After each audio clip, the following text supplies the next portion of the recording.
শোনেন, তাহলে আমি আলোচনা শুরু করে দিই। আমি যে সূরা থেকে আলোচনা করতেছি আগে জেনে নেই এই সূরার নাম। প্রথম আয়াতের মধ্যে আছে হাল আতা আলাল ইনসানি হিনুম মিনাদ দাহরি লাম ইয়াকুন শাইআম মাযকুরা। এই যেখানে দাহার শব্দ আছে, দাহার মানে মহাকাল, এই শব্দ থেকে এই সূরার নামকরণ করা হয়েছে। সূরা কি? দাহার। তাহলে নাম পাইলাম। এখন সূরাটা নাজিল হয়েছে কোথায়? এই সূরা নাজিল হয়েছে মক্কি জীবনে। এর ভাব এবং ভাষা তাই বোঝা যায়। এখন এই সূরার আলোচ্য বিষয় কি? এই সূরার আলোচ্য বিষয় হলো দুইটা রুকু আছে, 31টা আয়াত আছে। প্রথম রুকুর মধ্যে কি আখিরাতের আলোচনা করেছে। কিসের আলোচনা বলুন? আখিরাত। দ্বিতীয় রুকুর মধ্যে রিসালাতের আলোচনা করা হয়েছে। কিসের আলোচনা? রিসালাত। আমি প্রথমে আমার ভূমিকায় কয়টা কথা বলে নিব। ভাইয়া আপনারা বলুন তো, এই মহান কোরআনের মূল বক্তব্য কি? আহা, এটা কত যে দুঃখজনক। এই কোরআনের কেন্দ্রীয় আলোচ্য বিষয় বা মূল বক্তব্য, সেন্ট্রাল থিম হলো মানুষ। কি? এই কোরআন কার মুক্তির জন্য আসছে? জি, পৃথিবীতে যদি মানুষ বসবাস না করত, এই মহান কোরআন পৃথিবীতে আসতো না। আজকে আপনারা এটা মনে রেখে মুখস্থ করুন, মরার আগ পর্যন্ত এই কথাটা মনে রাখবেন। কোরআনের কেন্দ্রীয় আলোচ্য বিষয় কি? মানুষ। এটা মুসলমানের জানা অপরিহার্য ফরজ ছিল, কিন্তু আলেম সমাজ এই কথাগুলো বলে না। তাহলে আবার দুইবার বলছি, আরেকবার বলবো, এই কোরআনের মূল বক্তব্য কি? অর্থাৎ মানুষের মুক্তি কোন পথে, ধ্বংস অকল্যাণ কোন পথে, কোরআন তা চোখে আঙ্গুল দিয়ে মানুষকে দেখিয়ে দিয়েছে। সুতরাং এই কোরআন যদি মানুষের মুক্তির জন্য এসে থাকে, তাহলে মানব জাতিকে এই কোরআন বুঝতেই হবে। বোঝা ছাড়া মুক্তি। যে ট্যাবলেট খেলে আপনি বেঁচে থাকবেন, না খেলে মারা যাবেন, এই ট্যাবলেটটা কত গুরুত্বের সাথে খাওয়া উচিত আপনি বুঝায় আসে না? ঠিক না? তাহলে কোরআনের মূল বক্তব্য কি? মানুষ। তাহলে কার জন্য আসছে কোরআন? আকাশ আর জমিন যত সৃষ্টি আছে, কারো মুক্তির জন্য কোরআন আসে নাই। যদিও সমস্ত জ্ঞান বিজ্ঞান এই কোরআনে আছে, কিন্তু মূল টার্গেট কি? মানুষকে মুক্তি দেওয়া, দুনিয়ার বুকে আখেরাতে জান্নাত দেওয়া। সুতরাং মানব জাতিকে কোরআন কি বুঝতেই হবে, জানতেই হবে। ঠিক না? এই কথা বলতে গিয়ে আমি বলবো, এই যে কোরআনের মূল বক্তব্য মানুষ, এই মানুষের মুক্তির কথা বলতে গিয়ে কোরআন 3টা পয়েন্টে মুক্তির কথা বলছে। কয়টা? মানুষ যদি 3টা বিষয় মেনে নেয়, তাহলে মানুষের মুক্তি নিশ্চিত। বলুন কয়টা? দুনিয়ার সমস্ত নবী রাসূলদেরকে আল্লাহ নবুয়তের আসনে সমাসীন করার পর আল্লাহ নবীদেরকে বলেছেন, নবী পৃথিবীর মানব জাতিকে 3টা বিষয় মেনে নেওয়ার জন্য দাওয়াত দাও। কয়টা? দফা কয়টা? 6 দফা লাগবো না, 42 দফা লাগবো না। দফা কয়টা? 3টা দফা মেনে নেওয়ার জন্য নবী পৃথিবীর মানুষকে তুমি দাওয়াত দাও। প্রথম দফা কি? নবীরা বলছেন, ও পৃথিবীর মানুষ, তোমরা আল্লাহর তাওহীদ মেনে নাও। কথা বুঝবেন, এটা ক্লাস, এর থেকে কিছু শিখা যাবে। 1 নম্বর কি? তোমরা আল্লাহর তাওহীদ মেনে নাও। 2, ও পৃথিবীর মানুষ, আমি মুহাম্মাদের রিসালাত তোমরা মেনে নাও। 3, ও পৃথিবীর মানুষ, তোমরা আখেরাত মেনে নাও। এই 3টা বিষয় যদি কইছি। প্রত্যেক ভাষায় কিছু অব্যয় আছে, এটি না থাকলে মানুষ ধোঁকা দিতে পারতো না। এই অব্যয়ের কারণে মানুষ কি করে, ধোঁকা দেয়। তোমার তো 20,000 টাকা দেওয়ার কথা ছিল, কিন্তু এই যে কিন্তু দিয়ে মেরে দিল।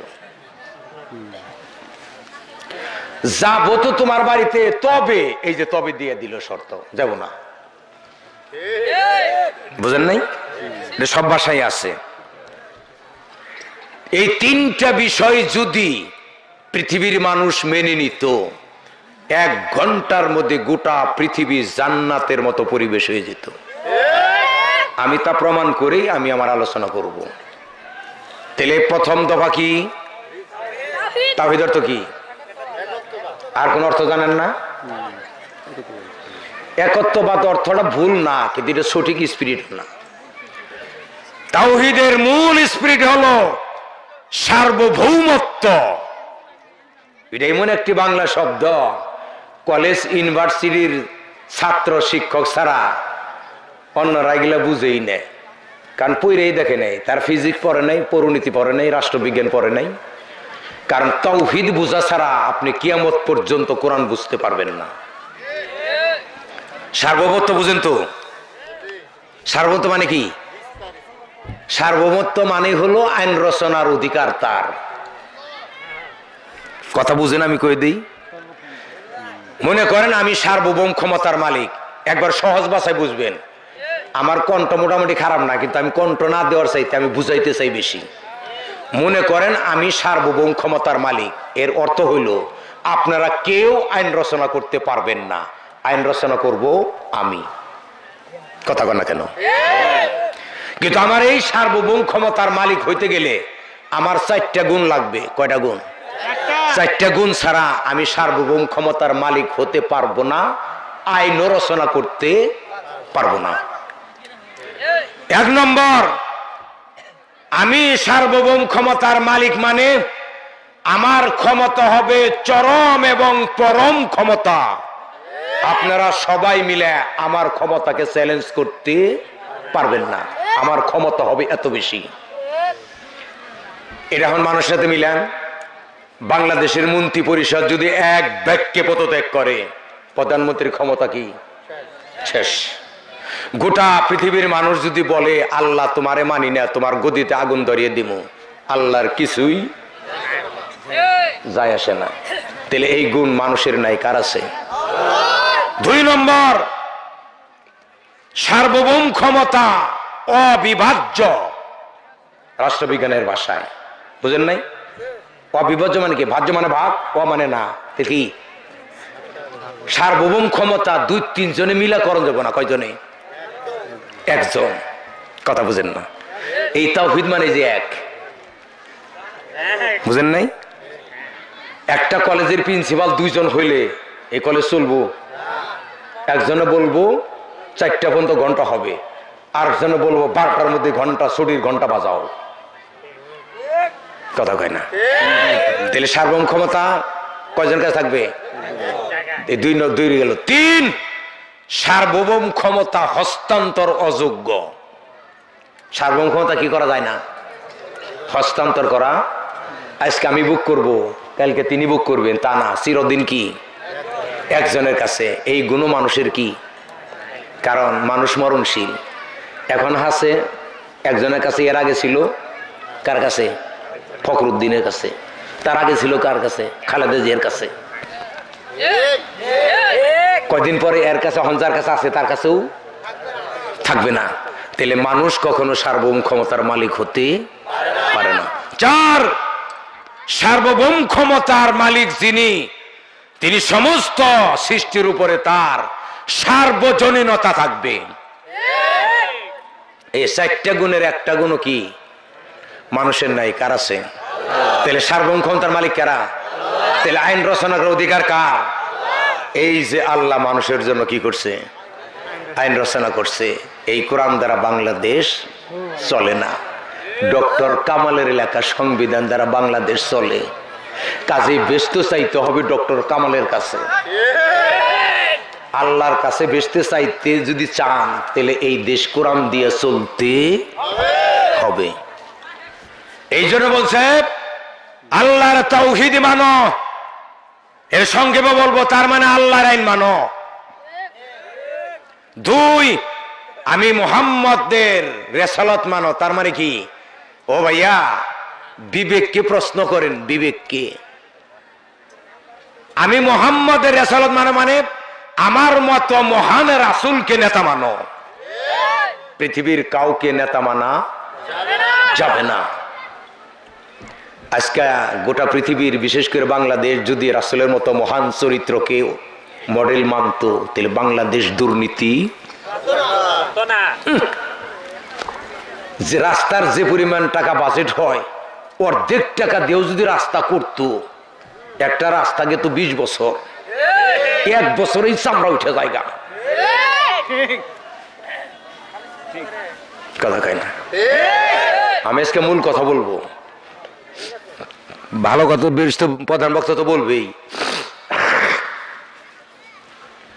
আমরা কি সঙ্গে বলবো আখেরাত মেনে নাও। তার মানে কি? খুব খেয়াল করবেন, এটা বেশি খেয়াল করবেন।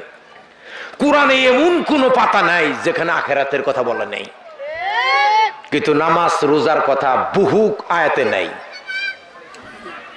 কিন্তু প্রত্যেকটা আয়াতে কি আছে? আখেরাত। বলুন, মানুষ আখেরাত বাদ দিলে এখানে আসার কোনো দরকার ছিল? আখেরাত মানে, ও পৃথিবীর মানুষ, দুনিয়ার জীবনই একমাত্র জীবন না। এই জীবনের পরে আখেরাতে আরেকটা জীবনের ব্যবস্থা করা আছে। ওই জীবনে এই দুনিয়ার জীবনব্যাপী কাজের হিসাব জগৎ জাহানের মালিকের সামনে দাঁড়িয়ে দিতে হবে। এইটা মনে রেখে দুনিয়ার বুকে বাটপারি বাদ দিয়ে দায়িত্বশীল আচরণ করো। বাটপার বুঝেন তো? বাট মানে রাস্তা, পার মানে পার পেয়ে যাওয়া। তার মানে কুকাম করে কৌশলে ধরা না পড়ে পার পেয়ে যাওয়ার নাম কি? বাটপার। তার মানে বাটপারি বাদ দিয়ে ভালো হও। বাটপারি বাদ দেখি পরীক্ষার এই রঙ্গমঞ্চে বাটপারি করে হয়তো দুনিয়া পাড়ি দিতে পারবা, পরকালে গিয়া কি ধরা খাবা।